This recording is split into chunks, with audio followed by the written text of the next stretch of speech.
Guys, welcome to the new episode of the First Responder Playbook. I'm joined today by Damian Bloss, who is a mental health advocate and addiction recovery person. He has went through addiction struggles and is on the road to recovery. And Damian, I'm glad to have you today, man. Thanks for joining me. Awesome. Thanks a lot, Brent. I appreciate you having me on. Yeah, absolutely. So, Damian, tell me. Let's talk about your story. Tell me how we got here. Yeah. Growing up, it was pretty normal. My whole thing growing up was playing baseball. That was my dream. I wanted to do that forever, right? As I got the And Mets game playing in the background. right. Big baseball fan. Nice, nice. O's fan over here. Yeah. Um, but uh, but yeah, I mean that was my dream. And unfortunately, life had other plans for me. Um, and I was about 8 or 9 years old, and everything was normal. My parents divorced at about 8 or 9 years old. That was probably the only thing that happened. But like my family was really close anyway, so my dad was my baseball coach, so I saw him all the time, and it was like nothing happened except I had two houses. Um, and everything was normal all the way through high school. At about 18, 19 years old, um, a close family member of ours had passed away. He died by suicide. And, you know, my family, myself, never encountered anything like that. And so it hit me the hardest. I was the only one that he ever told that he wanted to, that he even thought about doing this. And at 18, 19 years old, I'm not thinking anything. And he would always play it off as I'm just joking or, laugh about it. And so would I at that point. It didn't dawn on me. It didn't phase me. And and when he actually did do it, it hit me hard. Um, I'm left here with this guilt. Why couldn't I have done something? What if I'd have said something? He would still be here. All those thoughts running through my mind. And the family, they were at each other as well because they weren't equipped for this. So the blaming happened, and because they were upset and didn't know how to show their feelings. So at that point, when all that was going on, I'm like, no, there's no way I'm even saying anything that I knew.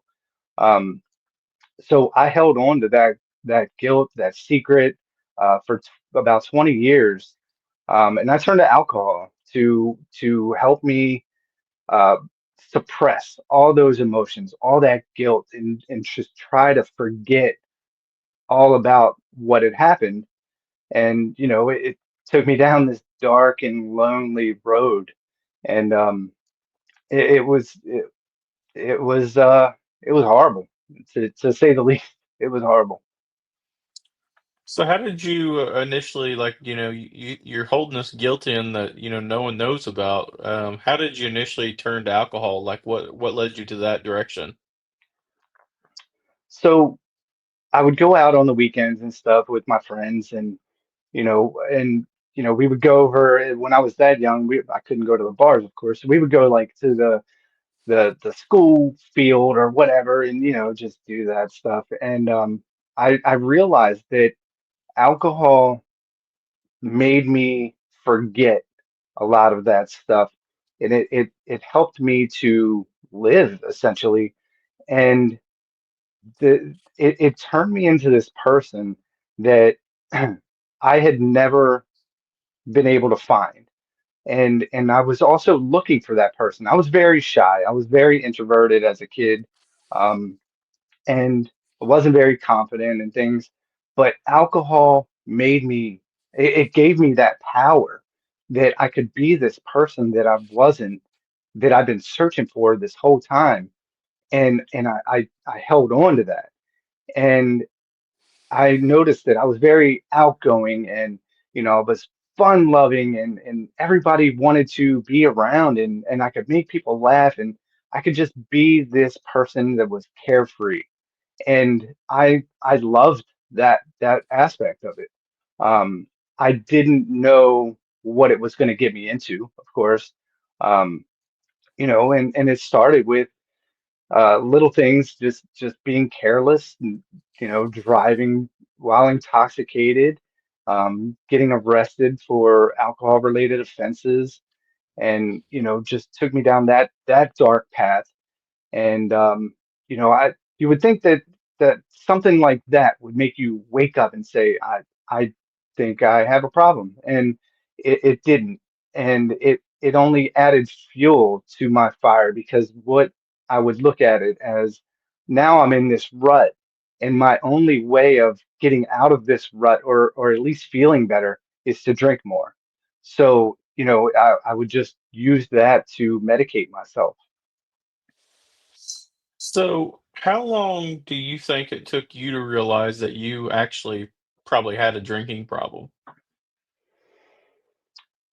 Probably into my early 30s. Um, so about 10 or so years of living that lifestyle, I knew that there was probably a problem. Um, but I wasn't ready to give it up. I had lived so much of my life with it that I didn't know how to live without it. Every single thing that I did, whether it was going to work, or just doing regular activities, I always had a drink in my hand. Um, and it didn't matter what I was doing. I built my whole life around it. Um, so even when it came down to when I finally had kids, my first daughter, it still was always around. I always needed it around. It to me helped me be a better dad. And that's the scary part when I think about it now. The reckless things that I did, um, even with my own children, in the same vicinity of me.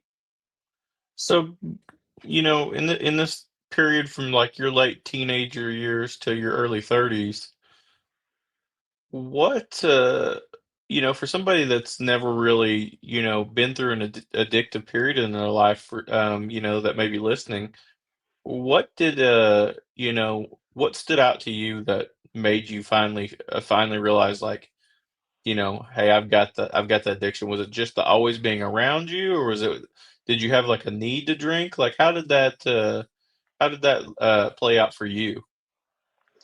Yeah, so it was not so much of a want. So basically, the only way that I could survive is if I had it. So after about 10 or so years, drinking was no longer fun. It was a way of survival.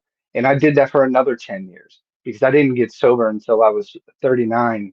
Um, and so living like that, I had to, the only way I could take care of the withdrawal symptoms, and things like that, on the times that I did try to stop, I knew that the only way that I could keep going is if I just kept drinking, because withdrawal was so horrible, and I wasn't completely ready to give it up because I was so afraid.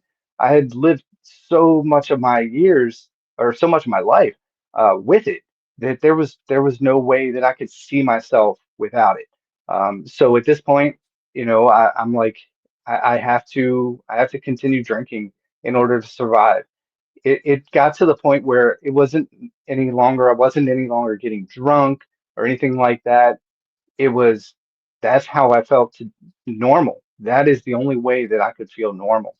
And you know, I was able to recognize those signs, yet I still kept on doing it because I didn't have the right resources, or I didn't care to have the right resources. And I just didn't want to. I wasn't ready. I wasn't ready at all to give it up. And I was more afraid of doing that than anything. I was more afraid of giving it up because I didn't know who I was. When I was a young police officer, I'll never forget, I stopped a car one night that was kind of, swerving in and out of traffic. Nothing like too crazy, but, I'm just gonna stop, make sure everything's okay. And I go up there and talk to her, and I get a whiff of alcohol off of her. And I pull her out of the car and I'm talking to her and I can smell it a little bit on her. But she's acting normal, like, nothing out of the ordinary. I'm like, ma'am, I smell this on you. Do you mind if I do some sobriety tests? Yes, go ahead, sir. And like, you go through your standardized field sobriety tests, and I don't have the statistics right in front of me, but like the nystagmus is like 74% accurate, roughly, and it wasn't. When you see that in people who've been drinking a lot, it is very pronounced, and so, but hers was just so ever so slight, and I was such a new cop that I didn't thinking. I'm like, man, I'm just looking at this wrong. And we go through the rest of the walk and turn and the one leg stand, and like she's just doing those like very well. And finally another officer showed up and he's like, hey man, like she's showing more signs than what you're realizing. And as I got to talking to her, she told me, she's like, I drink I think it was a gallon of vodka almost a day or half. Mm, And she was a functioning alcoholic. And that scared me because she showed those signs, but they were so slight because her body was so used to having that high amount of alcohol in it mm, that mm. we actually ended up having to take her to the hospital because she was so high. It was a 0.34, which is, you know, what is that? Almost four times the legal limit, roughly. Yeah, And so it was so high that the jail was like, "Hey, you got to take her to the hospital and get her medically cleared." And that scared me because she was just having a normal conversation, just like me and you are. right, And right, and I'll always be grateful to her because I treated her with respect, and she opened up to me and was like, "I've been drinking for so long like this that that's a normal day to me." mm, yeah, And it made me realize that, beyond my sheltered life, you know, that there is stuff that goes on like that out there, and you have to be aware of that, to make sure that the public is safe because they do get behind the wheel, they do drive, absolutely. and I've never ran into her again, and I hope she turned her life around. I've never ran into her again, but it was. I mean, I probably hadn't been a cop maybe 3 or 4 months. Like I was brand new. And, Mm, like, I'll never forget that, like, I was not confident in what I was seeing, but she was a functioning alcoholic and, like, I mean, she didn't look any more, impaired than, Joe Schmo walking down the street. right. And so, it's scary to think that it happens, but it doesn't happen with just alcohol. It happens with Mm. drugs all the time. Oh yeah, absolutely. It's And very scary.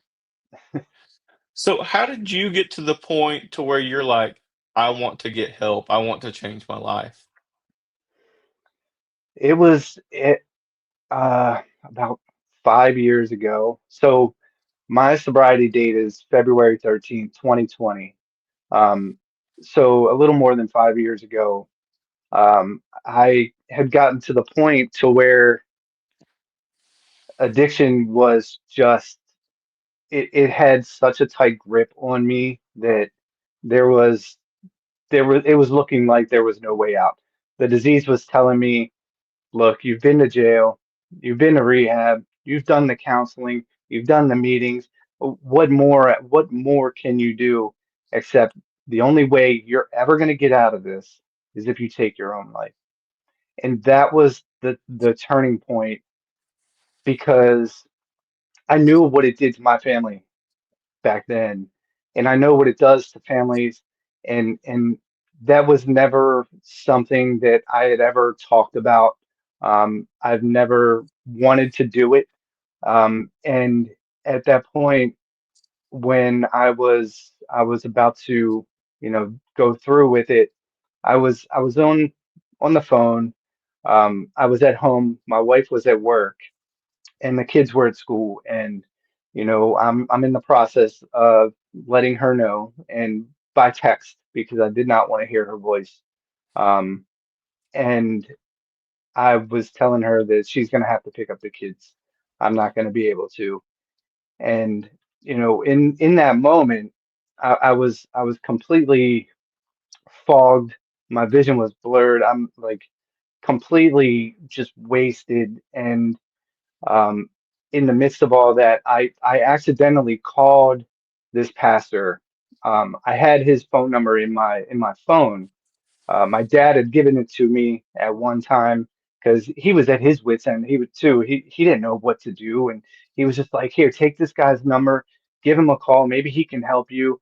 And so I kept his number, but I never called him. And that day, I accidentally did when I was in the process of texting my wife, and the phone was ringing, and I completely froze. And when he answers, something clicks and I snap out of it. I'm like, I need help.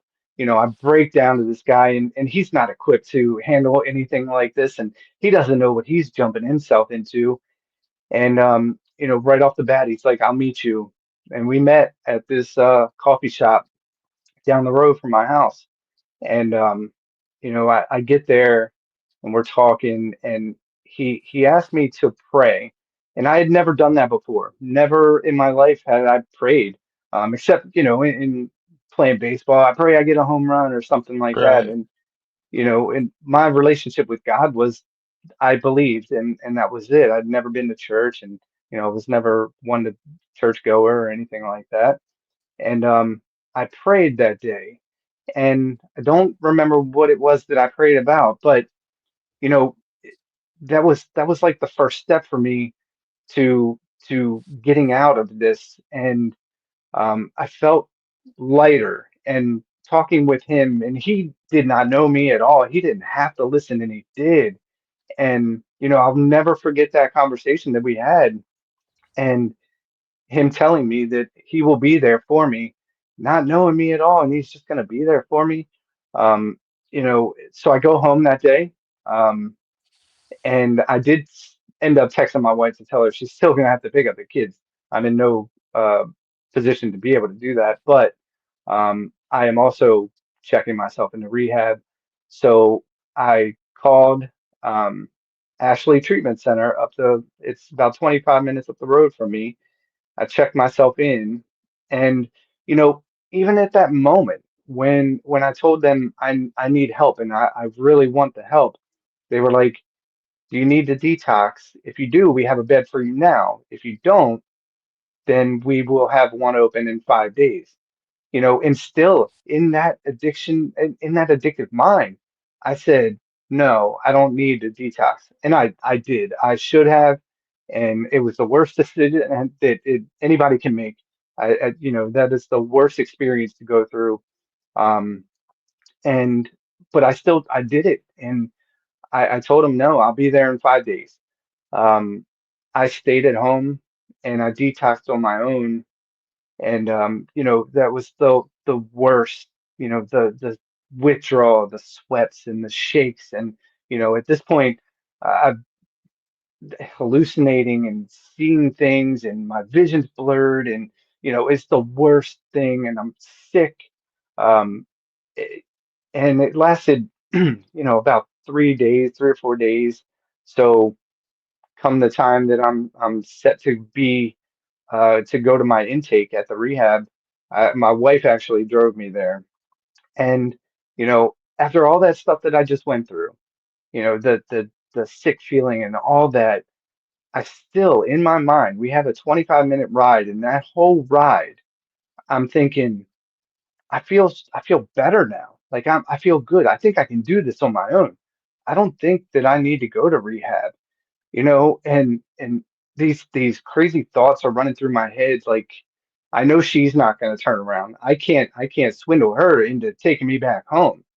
What if I just jump out of the car while it's moving down the highway, jump out, run into the woods, I'll hide for a couple days, come back, and I'll be brand new. Like that is the thing about addiction too, is it makes you act out of character. It makes you have these thoughts that are just so whack. And, I thought that that was the best thing for humanity if I did that. And obviously I did not. I gathered my thoughts. I let them stay inside, and we get to the rehab, and that was all she wrote. I check in, and and the best decision that I could have made ever. Let me ask you, what made you go through with it? Once you talk to the pastor, you go through the withdrawals on your own, you know, what made you stick with it? Because you said you had those thoughts. Hmm. Um, what made you push yourself to go?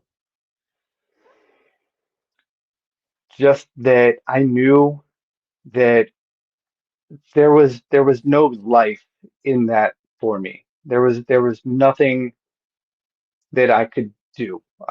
Nothing more that could be done. And there was still a piece of me that knew I needed help. I really needed to get sober. I have kids at home, I have a wife, I have a family, I have a house, I have all this stuff. And just something had to give. And when I thought about the thoughts that I was having about taking my own life, really scared the crap out of me, you know, because there wasn't one part of me that wanted to do that. And if I'm having those thoughts, and I know that I don't have those thoughts when I'm sober, that's what's going to help me push to get sober. And that's basically what it was. And that's what made me not say a word and not bring those thoughts to the forefront when I was having them, um, about turning around and things like that. Just go through with it. What do I have to lose? You know, Yeah. what's one more thing that I haven't tried, and that's to actually try. I love to hear that because you often hear the negative sides of addiction. And especially coming from a law enforcement side, we see those negative sides a lot. Um, but I try to remind people that even beyond the disease that they're fighting, there's still a person inside there. And I would say a vast majority of them want to get help. They just don't know how because they feel Hmm. trapped. Yep. If someone is feeling trapped and wanting help, what's some steps they can take to feel like they can start pushing towards that goal of getting that help? The main thing that I would say is that you know you're not alone. As even in those moments when we feel like the whole world disappeared around us, no matter where we stand on that path, um, there's there's always something. I mean, just like you just said too, there is somebody still within us that's buried deep down, that wants to be heard, wants to be seen, and the addiction is not allowing that to happen. Um, I would say to look within yourself. Um, you know, there's such a stigma around addiction and mental health, and how to get help, and people who see a therapist and counseling and all this stuff. But to be honest, that is where you're going to find your answer. Um, there, anyone who is addicted or going through those tribulations, there is something hidden, trauma related, that needs to be gotten to the root of.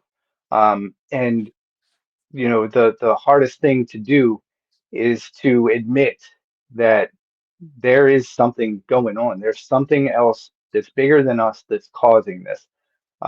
So I myself is, I would say, reaching out, letting yourself be vulnerable, um, and knowing that you're not alone. this community of recovery is huge, and everyone wants to see you succeed. You just got to take that first step. And I know it's hard. It's the hardest thing that I've probably ever had to do, and the scariest. Not knowing the unknown is what's scary. Um, but I can tell you that, you know, once you get to a point where you can look in the mirror and realize that you truly love the person staring back at you again, 100% worth it. Love that. I want to talk about you said your February 13th, 2020 is your sobriety Yes. date. Hmm. The world changes like a month later, month and a half later. How did the pandemic affect your sobriety? Mm. That's Was a that that's a tough good on point. you? It actually, I want to say, well, let me backtrack a little bit because while I was in rehab is when it started to all shut down. I get released from rehab and my wife picks me up. We have to go to the store and things like that. And I'm like, what is going on in the world? Why are people standing so far away from each other? You know, I kind of felt like, if you ever seen the TV show The Walking Dead, I kind of felt like Rick Grimes in that first episode where he's like, what the hell happened? Yeah. And that's exactly what it was like. But and at first that was very hard because I go back to work, um, and they're like, we can't work from our office anymore. You got to go home. And that scared me because I would go to work from home. I have no supervision. Um, there's a liquor store 5 minutes up the street from my house. I have an hour for a lunch break. I'm getting thrown back into this world where I'm super vulnerable, and I could relapse at any time. It's still fresh in my mind. And yes, I have the tools and the resources, but now you're asking me to, not that it's my job's fault, but now you're asking me to go and not change my people, places, and things, Yeah. because I'm left to myself. So um, that first week or so, my wife actually stayed home with me, and she didn't have to. And I just asked her. I was like, you know, I want to hold myself accountable. I need to do things that's going to do this in this new world that we're living in now. Um, and I asked her to ask her boss if she could stay at home for like a week.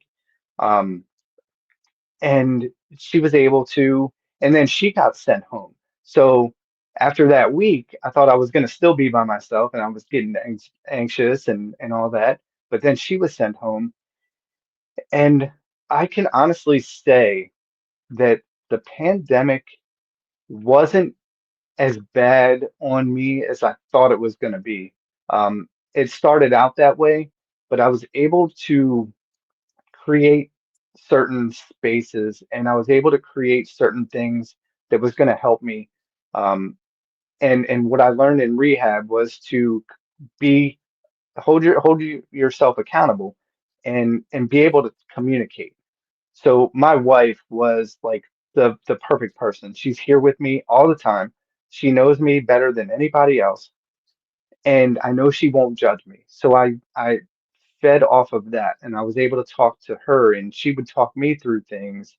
And so uh, when I would go out without her, if I had to go to like the gas station or something, I made sure that I downloaded an app so that she could track me, um, just so I know, and I could have turned the tracker off anytime I wanted, but I didn't because I wanted to prove to myself that I could do this, and this is what I really wanted to do. So I can't say for sure that the pandemic really helped or didn't help. I used it to my advantage, though. And that's a good thing. I mean, Yeah. because I mean that is a stressful time to like completely change your life. Oh yeah. You Yeah. know, and I'm happy that that worked out for you because um there was a lot of people that like were just scared of what tomorrow was going to bring. Yeah. And it sounds like it actually ended up kind of helping you out to get through those first rough couple, like, days and weeks. And um, so you move on. You've turned your life completely around. What have you found that has helped you the most in staying committed to staying sober? I love looking at things in a more positive light. And what I mean by that is I've read up and I've done so much research on having like a growth mindset. And I've been really digging into that because I was never one to, I was always one to feed off the negativity. And it's human nature too, because when you think about it, if something negative happens, you expect that negative thing to happen. So what I've tried to do, and I've been pretty good with doing it, is shifting that narrative and saying, when something happens like that, what am I learning from it? So, and that was very hard to train myself to do that because I'm having to unlearn everything that I have once known, and just completely create this whole persona pretty much.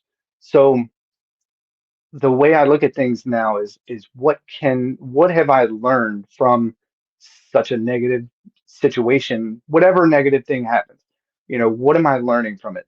And when I started thinking about that, it helps me to just completely shift how I want to look at things altogether. Um, because uh, human nature, we're always going to um, try to find everything that we can to not that's not going to benefit us. Yep. And when we think about it, like, why is this happening to me? Instead of saying, why is this happening to me, say, what am I learning from this? And life's not going to be all sunshine and rainbows every single day, but if you can find something positive in every single situation, you will start to look at things just so much different. um, and it has a different light, if you will, um, because this world that we're in is pretty dark, and it's you got to sometimes look very hard to find something positive in it, um, but there always is something. Yeah, and I think you're absolutely right. It's a mind shift Mhm. that we all have to do, whether you're in addiction or not, because we always kind of want to like gravitate towards that negative of like, here we go again, Yeah. like we're going down the same road again, Hmm. and it takes an actual like person to really, because I mean, there was a point in my life that I was not happy where I was career wise. And I felt like I was applying for all these jobs, and like I felt like I was the best candidate. Like I met other candidates there, and like for whatever reason, it didn't work out at that time. Yeah. And I was so down on myself. I'm like, man, I'm so tired of like just doing the same thing, throwing these apps out here and going to interviews, and it doesn't work out. And this other guy that's not near as qualified as me is getting this job, and I was turning into a very negative person Mm. because of a bad mindset. And it Yep. finally, kind of like you said, it took me to physically just change it and like get back to being a more positive person of like, well, maybe it didn't work out for whatever reason, and looking on the bright side of things, because it's scary when you go down that road of negativity. Like it can snowball and just keep getting bigger and bigger and turn into more things because of just that one small mindset of, well, here we go again. Yeah. You you Absolutely. and so I love that you can recognize that, like, it's taken that mind shift on your end to, like, help turn around your life because a lot of people deal with that on a daily basis. Hmm. Yeah. So, And it's how did you decide you wanted to write a book, and how did you go about that process? so yeah, I never had a thought to actually write a book at first. Um, it didn't come about for, a few years into my sobriety. Um, but the way it came about is because when I got out of rehab, um, and I knew I couldn't do anything right then and there because I was too fresh. I was still learning things, and I'm still learning things now, but you know, I was way too fresh to start helping others right out of rehab. Um, so I went to that pastor who had helped me, and I said, I want to help other people. I what would you think about me starting a group at the church? And anybody's welcome, even non-members, and we'll just it's for mental health and addiction. And he was like, absolutely, let's do it. He was like, in fact, I had already planned on doing something, and I was going to ask you if you wanted to run that group. And it kind of went hand in hand there. And I was like, most definitely. And about 8 months later, we were able to start the group. Um, and, then I had I was linked up with the director of mental health and addiction services up at my local detention center. And, I go up there and mentor the inmates there who have drug and alcohol related offenses, and things like that.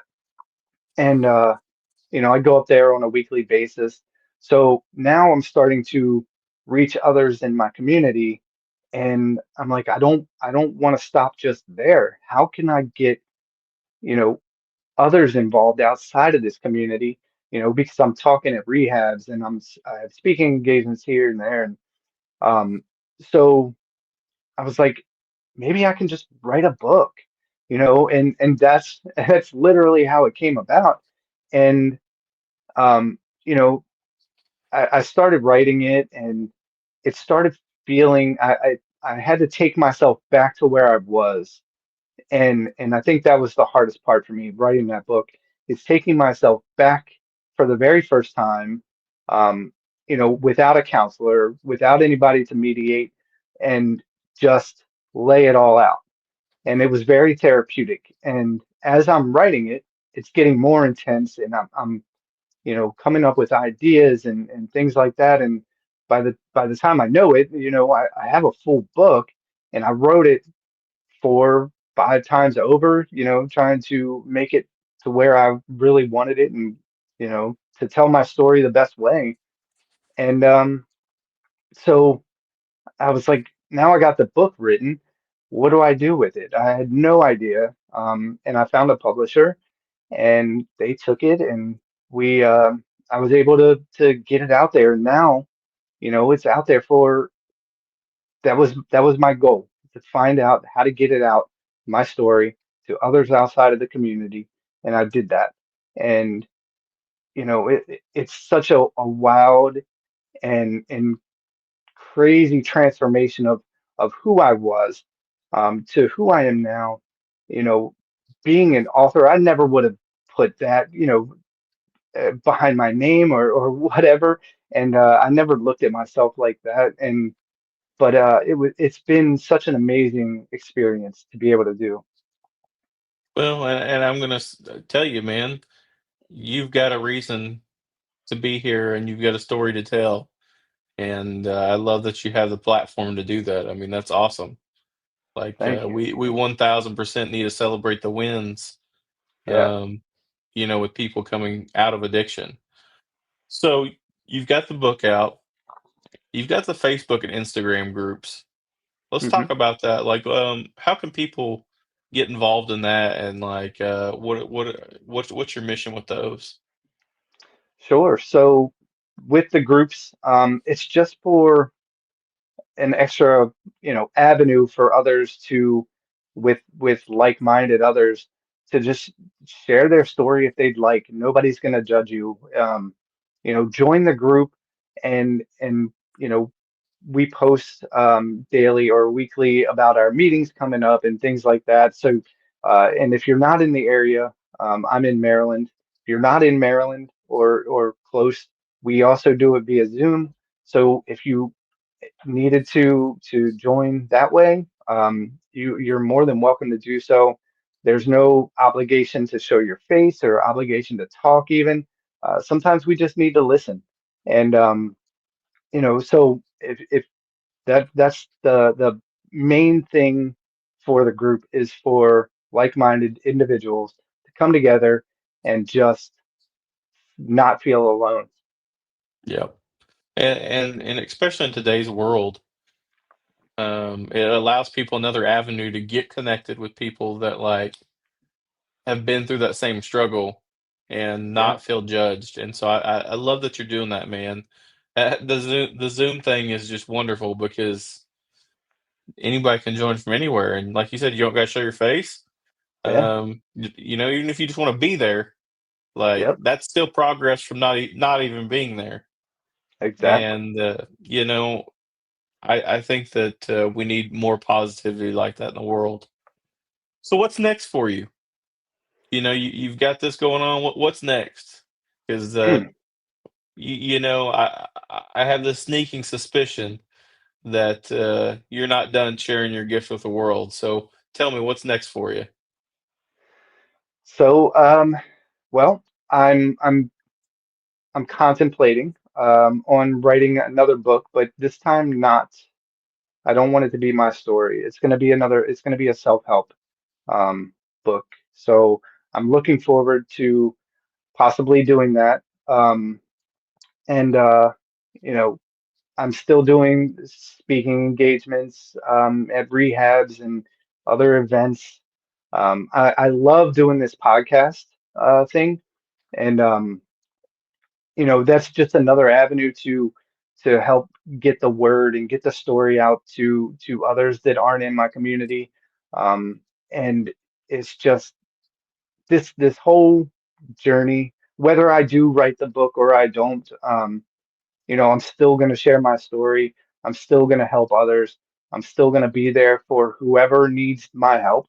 Um, and really be there. I remember, going through my recovery or the times that I would try, and I just never felt like people really wanted to be there for me. They were just saying it as a formality, and it could have just been me thinking that. They could have really been wanting to be there for me, but that was just me, the way I was.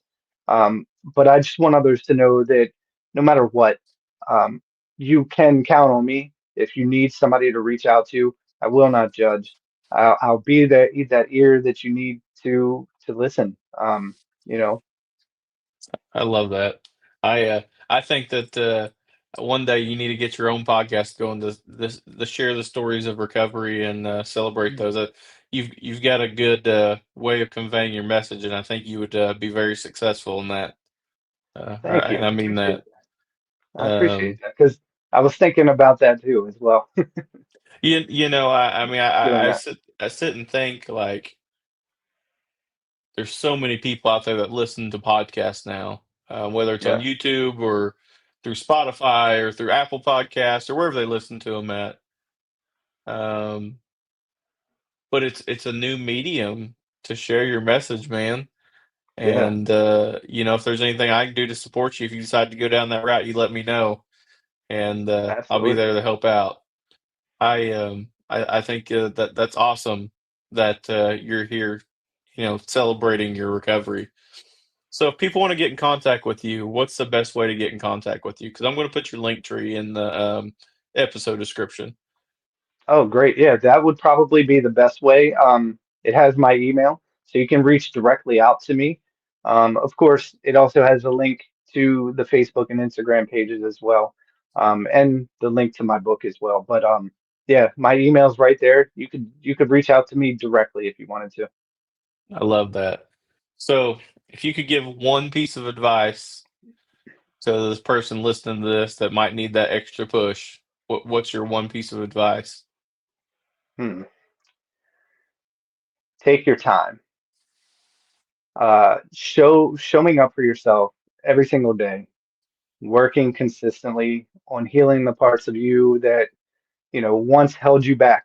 Um, Building that mindset that craves growth, not the negativity, but growth.